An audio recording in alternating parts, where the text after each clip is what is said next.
Boa noite, gente. Estamos aqui com o nosso podcast, o podcast dos mestres.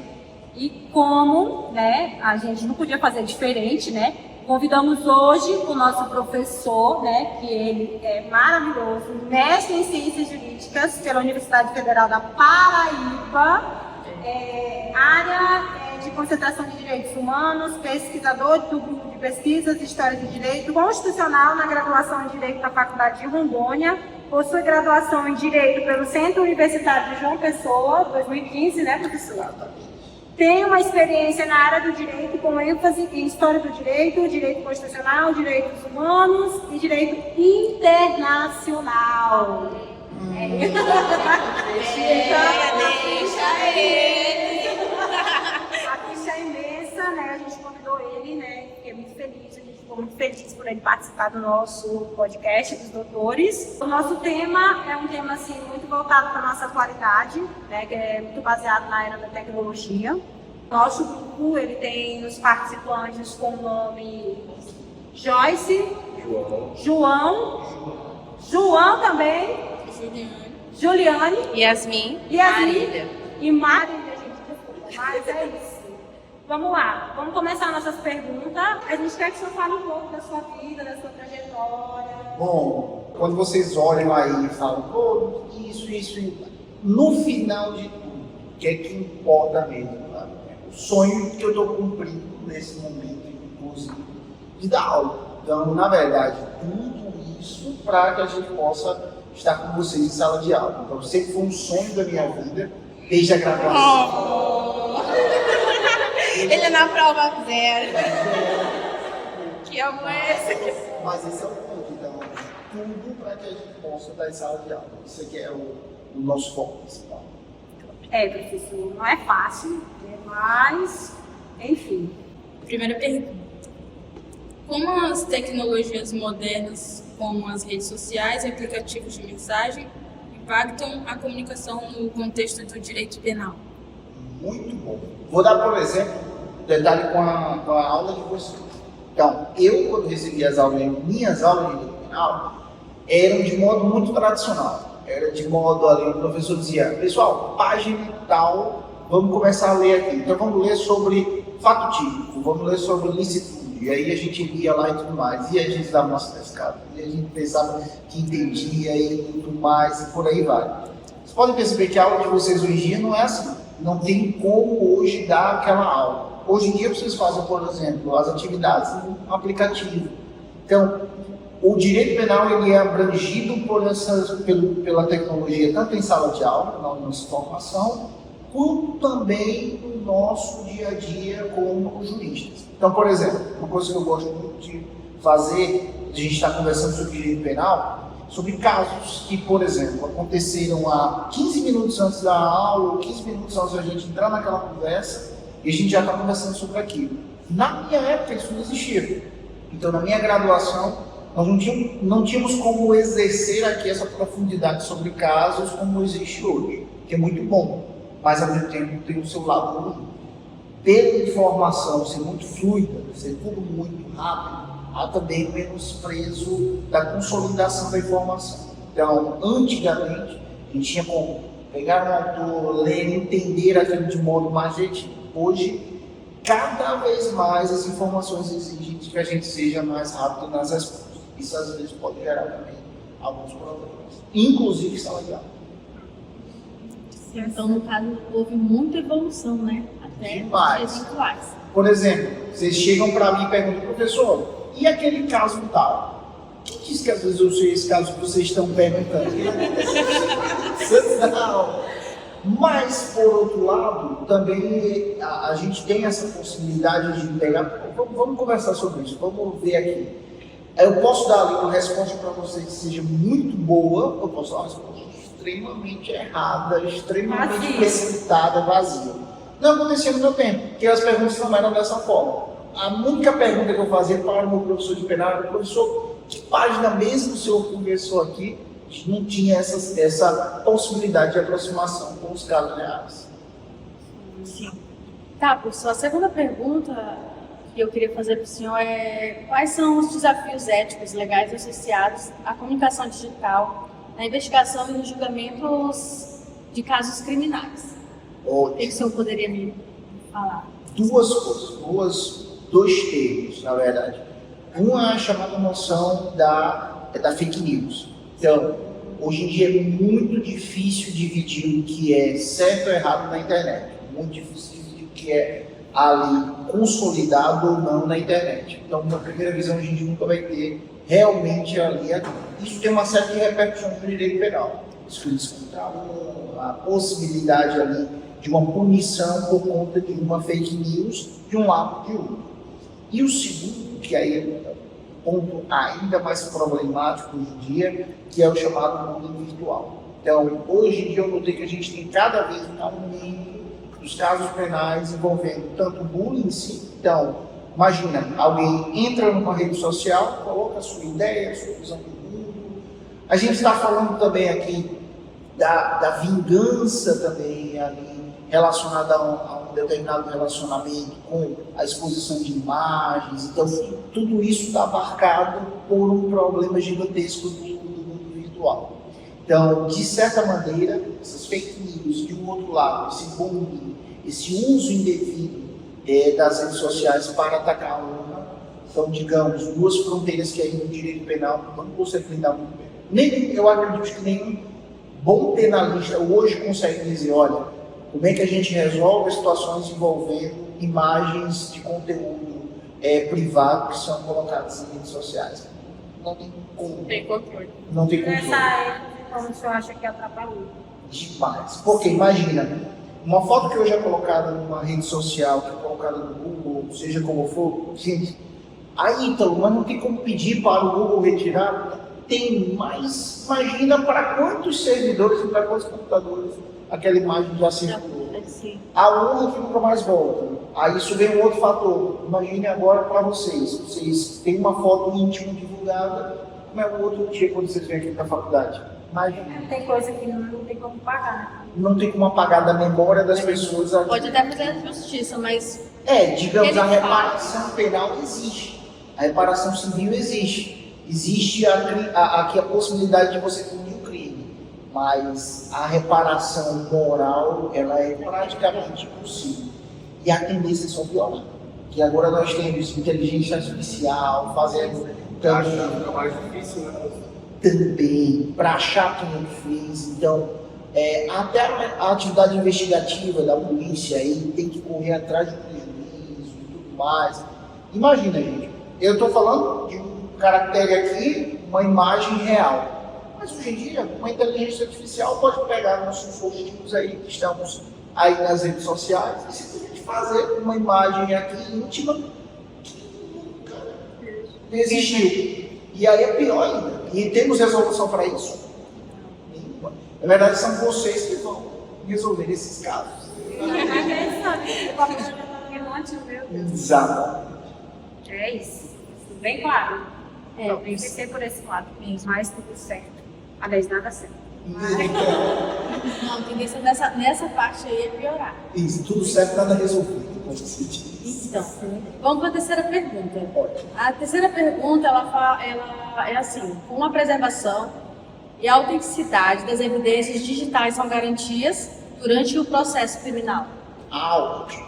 Isso tem uma ligação com um tema que é a chamada cadeia de custódia, que é a cadeia de custódia dentro do processo penal. Vocês ainda vão dar a cadeia de processo penal, mas já explicando. Hoje o código exige da gente que a gente faça uma documentação, uma demonstração da documentação dos vestígios das provas. E isso é para justamente evitar que ali quem termine por manusear uma prova termine fazendo ali uma inserção ilegal, eu saiba por onde andou aquela prova, quem teve acesso àquilo. A cadeia de custódia ela serve para isso, para que eu possa demonstrar a todas as pessoas que tiveram ali acesso àquela prova. Isso também é aplicável ao meio digital. Então, por exemplo, hoje quando a gente tem uma investigação, a polícia bate ali na porta, vai cedinho ali e pega o computador, por exemplo, em apreensão, precisa se demonstrar necessariamente de onde veio aquela prova, onde ela foi retirada, como é que estava o HD no momento que foi retirado, por aí vai. Então, isso é um fator. Hoje em dia, para a preservação da autenticidade, a gente tem esse instrumento que é a cadeia de custódia. Perfeito? Não, mas já é um avanço para que a gente possa coletar ali as provas de maneira devida. Mas controle também. E é nessa que o advogado se dá bem. Por quê? Vai lá o delegado, vai lá o investigador, vai lá o escrivão, toma aquela prova no ímpeto de fazer justiça, esquece ali das etapas dessa cadeia de custódia. Essa prova é ilegal. O advogado ali vai conseguir retirar o sujeito daquela situação penal por conta dessa quebra da cadeia de custódia. E a quarta pergunta é: de que maneira, né, a legislação atual aborda questões como privacidade e proteção de dados em casos de comunicação digital relacionados ao direito penal? Ótima pergunta. A gente teve um caso que foi, acho que vocês lembram desse caso, que é o caso da Carolina Dickmann. Então, aquela atriz da Globo. O pessoal agora está associado para Netflix e tudo mais, então eu nem sei se Na realidade, é Mas pronto, a Carolina Dickmann, qual foi a situação? Ela tinha fotos íntimas no computador dela, um hacker entrou, pegou as fotos e soltou na internet. Isso gerou uma lei Carolina Dickmann, uma lei em relação à proteção, principalmente à punição quanto à invasão dos dispositivos eletrônicos. Hoje em dia nós temos essa lei da base para tanto, modificações no Código Penal, principalmente aumentos de pena, na Lei 13.964, e também em relação a punições contra crimes antigos, mas que hoje são utilizados pelas redes sociais.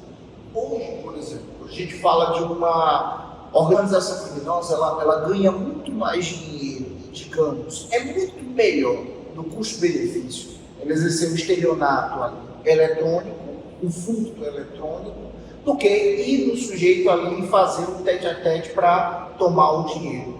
Então a gente teve também uma modificação dentro do Código Penal para esses crimes eletrônicos. Estelionato eletrônico, aquele que o sujeito vai lá, coloca suas informações no site, num determinado servidor e termina tomando aqui os dados. A gente teve também uma mudança em relação a isso. inclusive, na última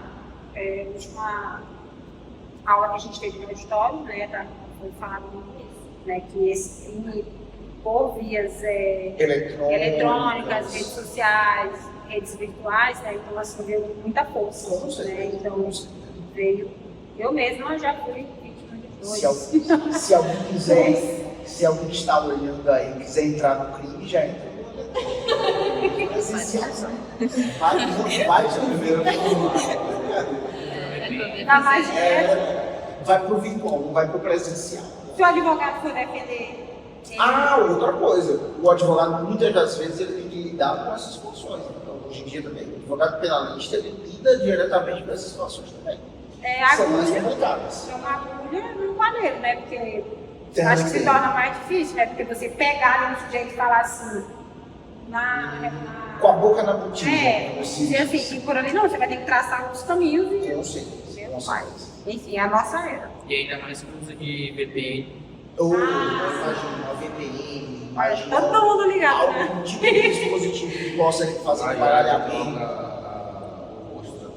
Criptografia, outro fator. Então, por exemplo, acho que todo mundo tem o WhatsApp aqui.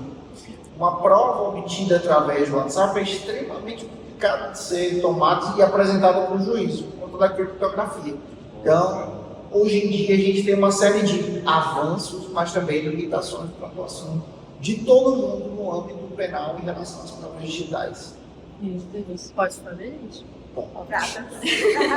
Então, professor, qual é o papel das provas digitais como e-mails e mensagens de texto na formação da convicção judicial em processos criminais? Ótimo. Quando eu saía da minha faculdade de Direito, iniciou-se a discussão sobre o uso de prints. Então, na minha época, ainda, em 2015, então, pra vocês terem uma ideia, a discussão do fim da minha faculdade de Direito, a pergunta era, print, ou algum tipo de, não era print de WhatsApp, era print de e-mail. Eu posso utilizar isso numa ação judicial? Aquela época, muitos juristas diziam que não. A prova judicial é aquela em que eu tenho ali o papel mesmo, então eu não posso utilizar isso. Aí veio uma modificação do nosso CPC, para colocar um meio de inserção de prova, que é a ata notarial. que é a notarial. Eu vou ali a um determinado cartório, eu mostro as mensagens, print e tudo mais, o cartorário ele faz a certificação e eu posso colocar aquilo no processo como qualquer prova normal. Então isso já, naquela época, já era considerado um avanço. Hoje em dia, não há juízo que desconsidere o uso de uma rede social. Perfeitamente. Hoje em dia, inclusive, citação por WhatsApp. Então, hoje em dia, se permitido perante aquele determinado PJ ou TRF, o oficial de justiça ele pode citar vocês pelo WhatsApp. Pela mensagem diz: opa, aqui é do Tribunal de Justiça, estou querendo citar você, tá tudo bem? Será que não foi por isso que eles criaram essa válvula de escape? Por conta deles levar em consideração que pode facilitar também para eles. Com certeza, ajuda, de certa forma. Agora, por outro, também é uma série de problemáticas. Então, por exemplo, como eu vou certificar que aquela pessoa com quem eu estou conversando é de fato ela? Então, pela foto. Uma foto, qualquer um pode ter. Então, pelo número do telefone. Quantas vezes a gente não vê situação de clonagem de telefone? Outro problema. Então, e sem contar que hoje em dia as provas digitais elas são admissíveis perante um processo de maneira ampla, mas aí o grande problema é a certificação, saber se aquela prova ela está de fato ali baseada naquela pessoa que está demonstrando. Mas o que eu creio que obviamente vai ser a evolução do nosso ordenamento para cá, se gerar leis para a inserção de maior número de provas digitais. Não tem como voltar atrás. Ainda mais nessa era, né? Os meninos já nascem com tablet na mão. Igual o José. Judeu? Não, professor, não peça isso. Não, deixa ela longe. E o tablet dele vai ser daqui. É 2 anos. Aqui é o vídeo dela. Olha, Carol já tá nessa vibe, né? Os 2 anos. 0 telas, câmera, pronto. Essa gravação vai diretamente para minha esposa. Doraça mesmo, que é. Não, mas professor, eu trabalhei lá, não tenho o que falar mesmo. Zero telas mesmo. Só. A gente trabalha muito com caixa de som. No celular, ao vivo, em tempo real, a sala, o refeitório. Os pais têm acesso à câmera. E aí? Quero até foto agora. Ei, professor, inclusive, a Marina vai estar lá, 50 dias. Sou gerente de lá, professor, então dá um desconto pro senhor. Certo. Começa no direito, termina no meu filho. Bom. Então, professor, a minha pergunta ela já foi respondida, porque era sobre o cyberbullying e as fake news. Mas a gente pode continuar. No caso do direito penal, né? Como que age nessas situações. João, vou dar um outro detalhe em relação a cyberbullying e por aí vai. Que aí é um outro fator que a gente está conversando. Que é em relação ao registro não autorizado e principalmente as situações envolvendo aqui estupro, por exemplo, virtual envolvendo crianças e adolescentes. Um outro problema gigantesco. Então, hoje em dia, nós tivemos basicamente 2 inserções do nosso Código Penal relacionadas a mais ou menos isso. Uma delas é em relação ao crime de instigação, auxílio, a todo o ato aqui em que eu estou ajudando ao suicídio e à automutilação. Existia muito um jogo chamado Baleia Azul. Perfeito. Baleia Azul. E ele se deu nesse ponto. Imagina, a criança ia lá, ela tinha uma série de objetivos, desafios, e o último desafio era justamente o suicídio ou a automutilação. Isso chegou no Código Penal. O Código Penal olhou esse problema e disse: não, eu vou inserir isso aqui no crime daqui relacionado a suicídio e automutilação, ali nos crimes contra a vida. E o outro é no ECA. Então, o Estatuto hoje da Criança e do Adolescente, ele também faz uma série de estipulações em relação a esses crimes, também para evitar que ali a gente tenha a proliferação dos crimes relacionados à pedofilia. Não existe o crime de pedofilia. Então, se a gente procura no nosso Código Penal, no ECA, não existe o crime de pedofilia. Existem os atos relacionados. Registro não autorizado, aliciamento e tudo mais que a gente considera como relacionados à pedofilia.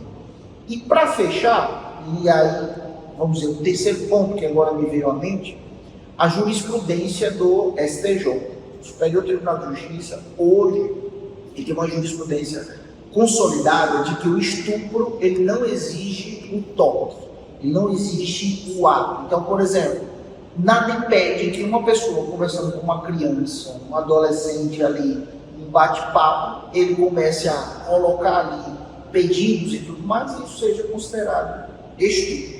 Então, há também esse fato, apesar de que, aí eu vou fazer só uma exceção, existe um negócio chamado exceção do Romeu e Julieta, a discussão lá no STJ. Cadê o Romeu e a Julieta? Sabe por quê?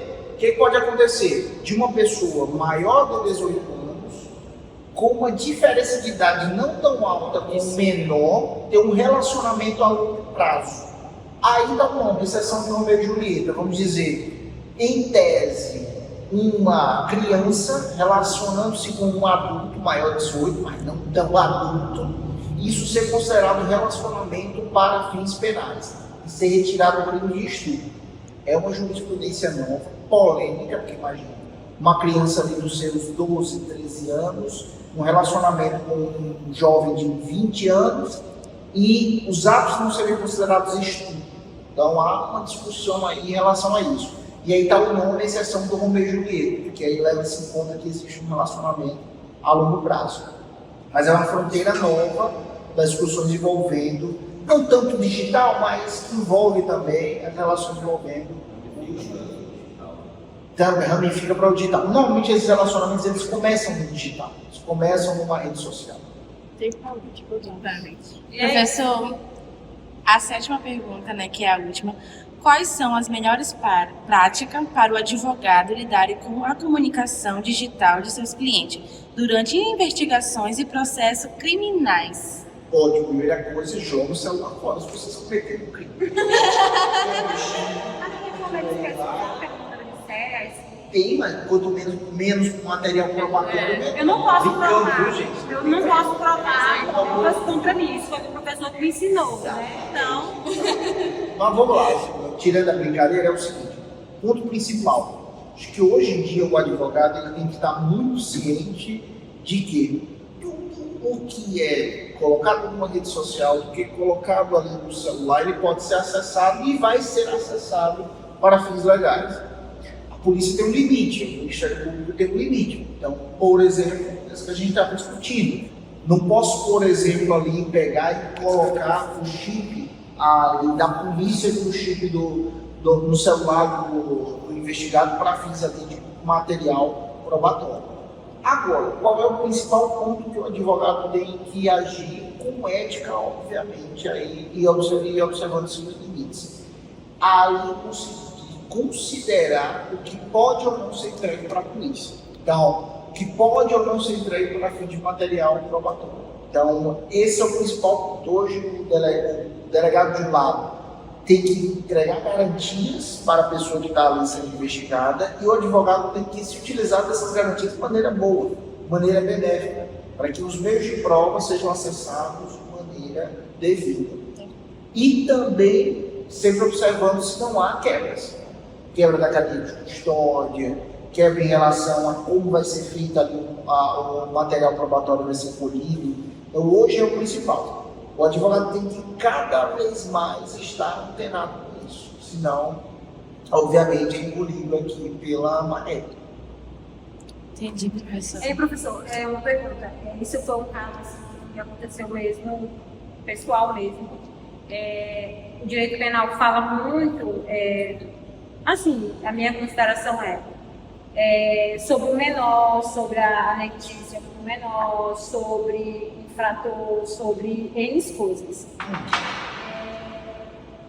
Como que na área jurídica pode fazer para eliminar, exemplo, eu sou uma criança de menor, certo? Eu preciso fazer um exame de corpo de delito, eu sou de menor. Mas lá, eu sei que ele é um profissional. Quando eu vou sou encaminhada para esse homem para fazer, lá tem, teoricamente, um homem. Como que, tipo, se a ação jurídica leva um contexto, tudo isso, como que eles, qual o meio que eles têm para acabar com isso? Porque muitas pessoas, não acabar, mas evitar. Porque muitas pessoas desistem, tipo, a dúvida que eu tenho, né? em relação a isso. Não vai fazer, né? Eu tive um caso de eu acompanhar uma criança que ela não fez pelo simples fato, ela era de menor de 10 anos, e simples de ser um homem. Entendi. Primeiro, olhando pelo lado do exame de corpo de delito. Então, quando há um crime relaciona que deixa vestígios, então, por exemplo, estupro, ali uma situação envolvendo violência e por aí vai, é preciso que exista o exame de corpo de delito para a comprovação daquela situação. Então, é uma obrigação que o próprio Código de Processo Penal nos dá. Mas hoje, já há uma outra saída, não tanto em relação ao exame de corpo, mas quanto ao depoimento do menor. Então, por exemplo, a gente chama de depoimento especial e escuta especializada. Não sei se até vocês notaram, o ambiente de algumas delegacias mudou. Então, hoje, por exemplo, a gente já tem ambientes especializados para escutar crianças.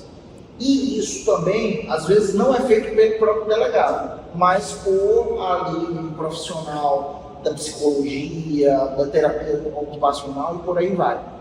E de uma forma lúdica. Então, imagina, a criança precisa explicar como ocorreu um estupro.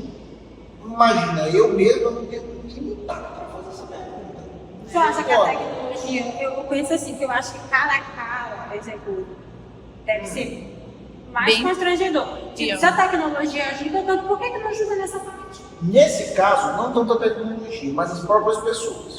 Melhor do que eu, então, formado em Direito, mestre em Ciências Jurídicas. Você quer anotar a língua lá? Mas, gente, Poliglota. aqui na hora, e esse, se for conversar com uma criança sobre estudo, ele não vai ter o mínimo de conhecimento. Minha faculdade de Direito, ela não me deu nenhuma ferramenta para isso. Uma estrutura, né? E vocês também, salvo trabalhem diretamente na área, vocês também não vão ter esse dado. É muito difícil. Muito difícil.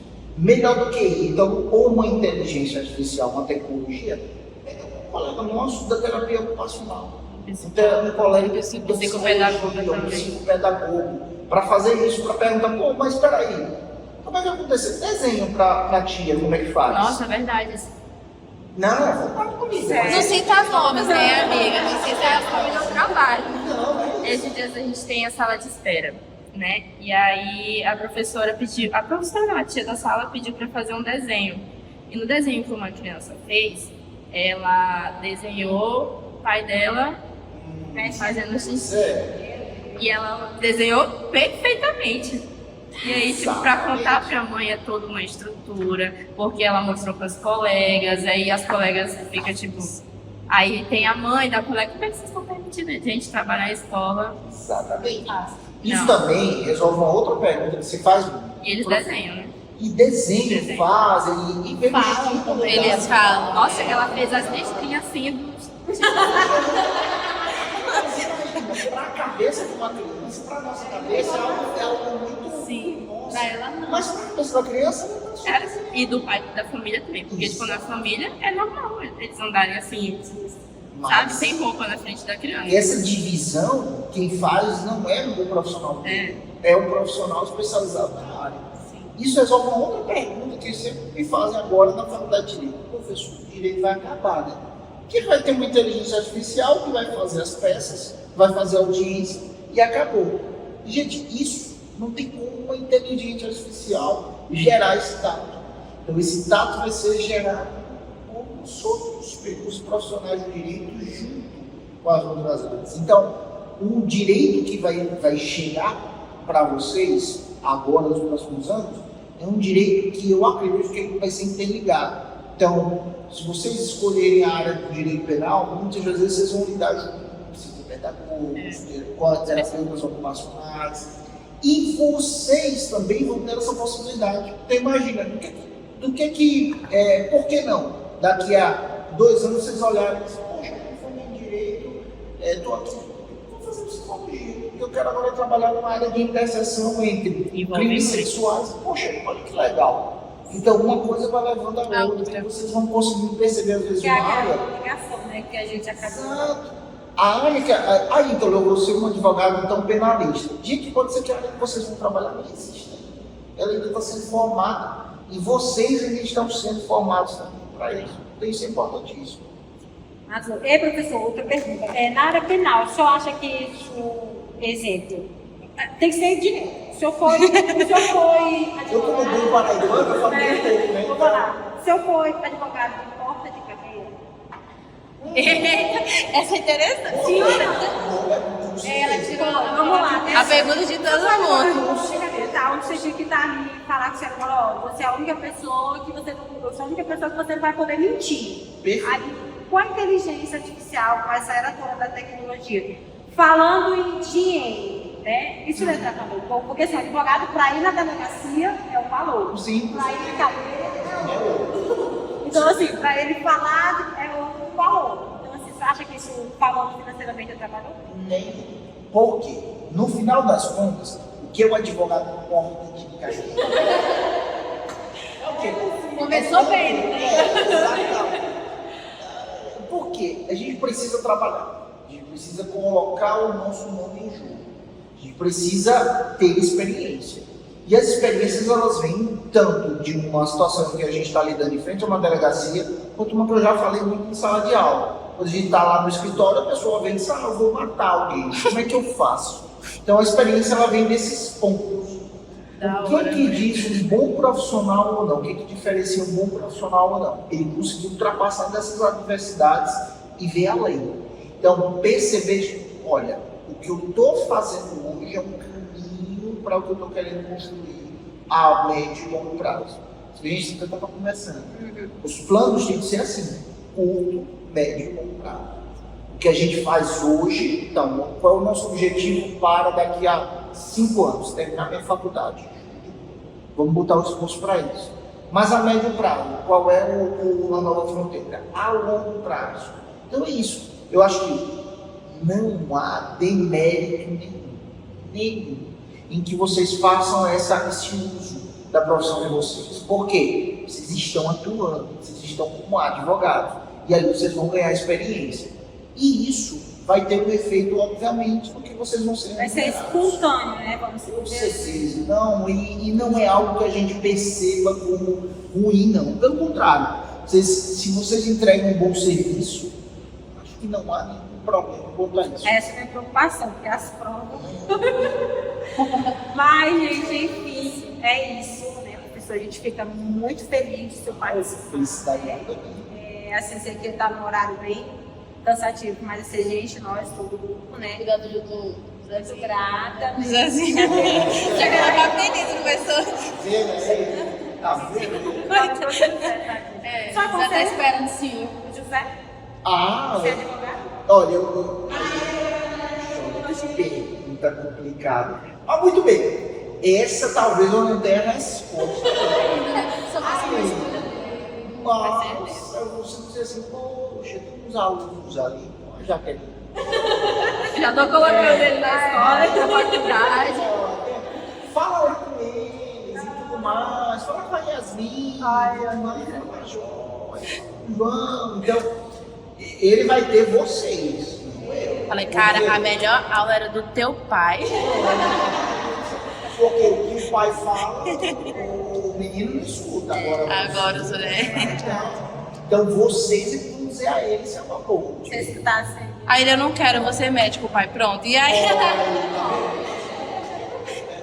Mas é isso, professor. Muito obrigada pela sua participação, pela sua disponibilidade. Eu, assim, todo o grupo, né, é muito importante a gente fazer isso, né? E pode ter certeza que, assim, tudo que está feito aqui é de coração, tá? A sua trajetória em relação a isso. Não, É de isopor, professor.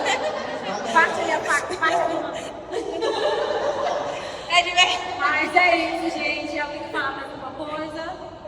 Muito obrigada, professor. E aqui a gente encerra o nosso podcast. Tchau, tchau.